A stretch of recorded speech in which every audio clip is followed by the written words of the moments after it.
আসসালামু আলাইকুম। শুরু করতেছি মহান আল্লাহর নামে, যিনি পরম করুণাময় অশেষ দয়ালু। আমরা আজকে বৃষ্টির দিনে যে সিঙ্গারা পার্টি আয়োজন করছি, এই আয়োজনের পিছনে একটা মজার কাহিনী আছে। এই কাহিনীটা আপনাদের জানানোর জন্য এই ভিডিওটা করছি।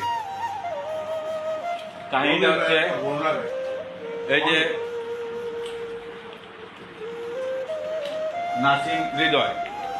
নাসিম হৃদয়, ওনার গার্লফ্রেন্ডকে এই যে আমাদের মাহফুজ ভাইয়ের কাছে চলে এসে মাহফুজ ভাই এই আমাদের হৃদয় ভাইয়ের গার্লফ্রেন্ডকে নিয়ে আসছে।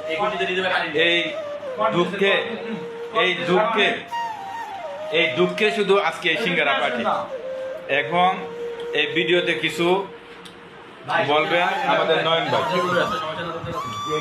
হৃদয় ভাইয়ের গার্লফ্রেন্ডকে মাহফুজ ভাই খেয়ে দিয়েছে। এই যে আমাদের মাহফুজ ভাই হৃদয় ভাই এই হচ্ছে গিয়া আমাদের দেশের বর্তমান যুব সমাজের অবস্থা দেখেন।